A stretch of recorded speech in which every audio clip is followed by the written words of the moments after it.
Alors bonjour Brian McDonough. Bonjour. Tout d'abord, merci de prendre ces quelques minutes pour nous parler d'un sujet qui est très important. On parle d'itinérance. Oui.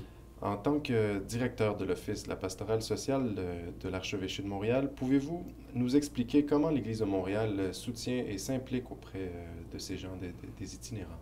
D'abord, il faut reconnaître qu'un très grand nombre de paroisses, surtout dans le centre-ville, accueillent et offrent une aide à des personnes itinérantes. C'est très important de reconnaître ça.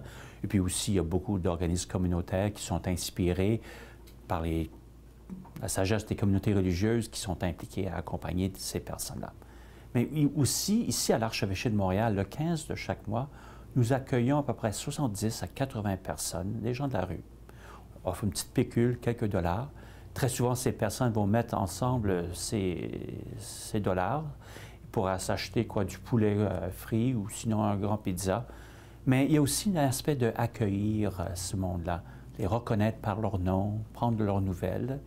Et aussi, quelquefois, dans des situations d'urgence, je m'implique pour offrir une aide et une référence.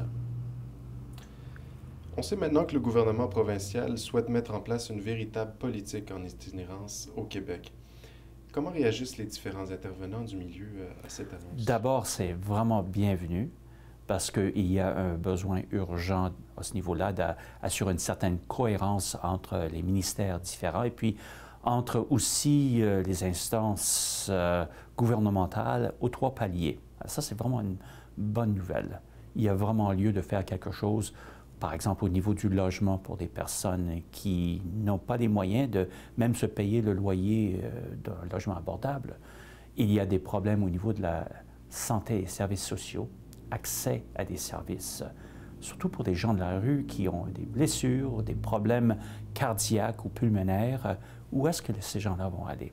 Et il y a aussi une autre problématique qui exige une intervention de l'État, c'est comment éviter que les gens de la rue soient l'objet de menaces, d'intimidation par les forces de l'ordre, que ce soit dans le métro, que ce soit, par exemple, des agents de sécurité dans les entrepôts.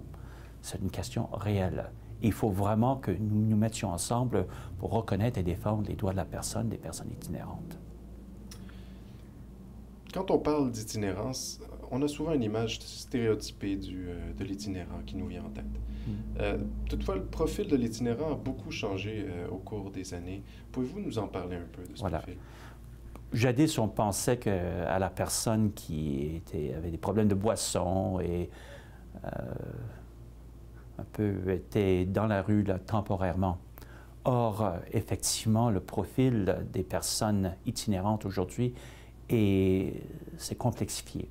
D'abord, on constate de plus en plus des personnes, très souvent des hommes, dans la cinquantaine, qui ont perdu leur emploi, soit l'usine s'est fermée ou l'emploi qu'ils avaient a été tout simplement terminé, et qui maintenant, après quelques échecs, dépression, rupture dans leur mariage, se trouvent à la rue, sans ressources, seuls et fragiles, extrêmement fragiles.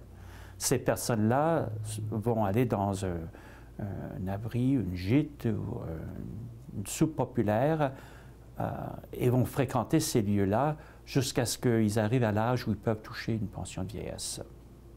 Il y a aussi la réalité des autochtones qui viennent en ville et se joignent aux personnes sans abri.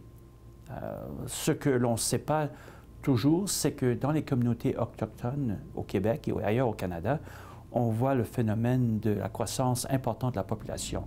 Il y a même un surpeuplement dans plusieurs communautés. Et les gens se voient alors aux prises avec des problèmes d'une certaine promiscuité. Des maisons qui accueillent plusieurs membres de la famille se détériorent plus rapidement. Il y a des problèmes avec cette promiscuité, des comportements problématiques, consommation de boissons, d'alcool. Et cela conduit quelquefois à la violence et ces personnes-là vont être expulsées, chassées de leur communauté. Alors les gens vont faire le long passage, le long trajet pour venir ici à la métropole en vue de trouver un logement en attendant qu'ils trouvent une situation meilleure. Alors ça, c'est un phénomène important, les Inuits et les Premières Nations qui se trouvent ici. Et malheureusement, ça renforce certains préjugés, certaines idées toutes faites par rapport aux Autochtones. C'est une petite minorité, mais ce sont les gens que nous rencontrons dans la rue ici, dans la métropole. Il y a aussi le phénomène des jeunes qui font des fugues, certes, mais des jeunes qui vivent plusieurs mois, même toute l'année, dans la rue.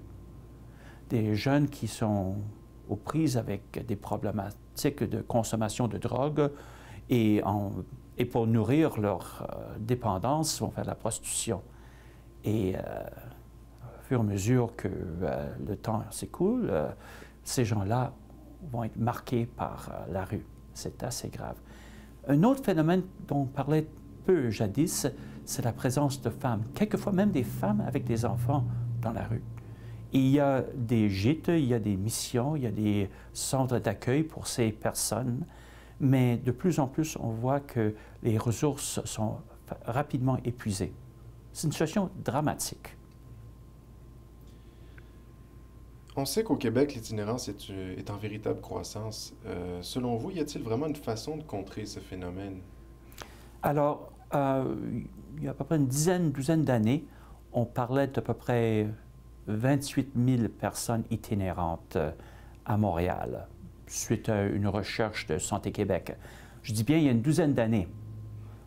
Je crois qu'on est rendu à au moins 150 de ce chiffre-là. Je dirais on n'est pas loin de 35 à 36 000 personnes.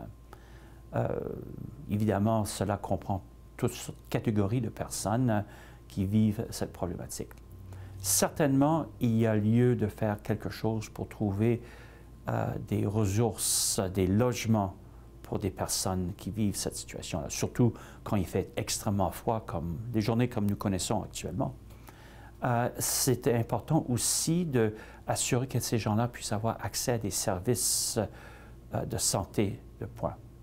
Les CLSC et surtout les urgences dans les grands hôpitaux peuvent accueillir ce monde-là, mais le suivi médical quelquefois fait défaut. D'ailleurs, c'est cela que j'entends lorsque les gens viennent ici pour me rencontrer. Les gens vont me montrer, par exemple, les plaies suite à une intervention chirurgicale ou un problème de santé grave qui n'aura pas reçu peut-être tout le soin exigé. Il faut dire aussi que les gens ne sont pas dans un cadre où il est facile de faire une bonne convalescence, disons-le.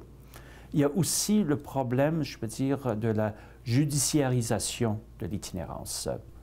Bon, il y a quelques années, on donnait énormément de contraventions à des personnes. Tout simplement, on voulait les chasser. On ne voulait pas les voir. Alors pour flânage, dans le métro ou dans la rue, ou si on estimait que les gens prenaient trop de place sur un banc dans un parc, voilà, on leur donnait une contravention. Et c'était une forme d'intimidation par les forces de l'ordre. On n'est plus à l'apogée de cette politique-là qui causait des dommages épouvantables en 2004, mais néanmoins, il y a quelque chose à faire pour défendre ce que j'appellerais le droit de cité de ses concitoyens et concitoyennes. Brian McDonough, merci beaucoup pour ces quelques minutes. Ça m'a fait grand plaisir. Merci.